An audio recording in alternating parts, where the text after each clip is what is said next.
बिस्मिल्लाहिर्रहमानिर्रहीम। Welcome to English PS. आज एक नए एडवांस सेंटेंस स्ट्रक्चर के साथ आपके खिदमत में हाजिर हूँ। Do remember that advance sentence structure ये भी पार्ट्स ऑफ स्पीच और टेंसेस जितने इम्पोर्टेंट हैं and you can improve your English through advanced sentence structure. So do remember that advanced sentence structure can take you from basic to advanced level. So let's start.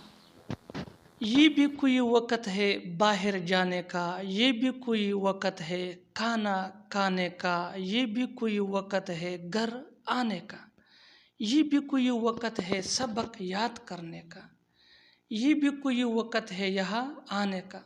इस तरह के फ़िक्रों के लिए English का जो structure use होता है वो कुछ यूँ है।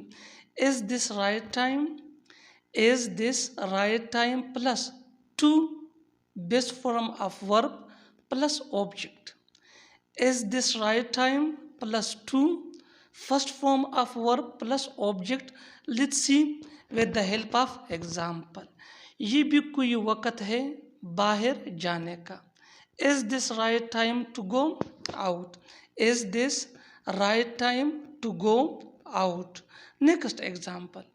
ये भी कोई वक़्त है खाना खाने का.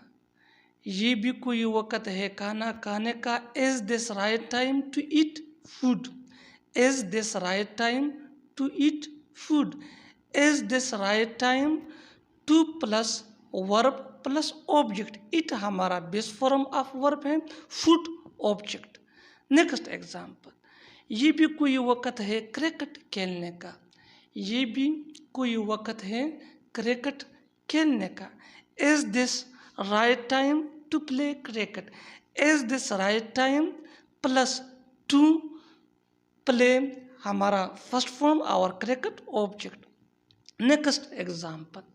ये भी कोई वक़्त है घर आने का. हम अमूमन इस तरह के फ़िक्रे बोलते या सुनते हैं. ये भी कोई वक़्त है घर आने का.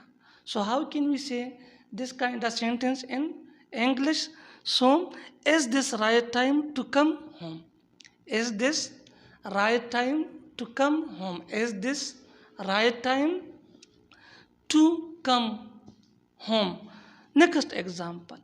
ये भी कोई वक़्त है पढ़ाई का. ये भी कोई वक़्त है पढ़ाई का. Is this right time to study? Is this right time to study?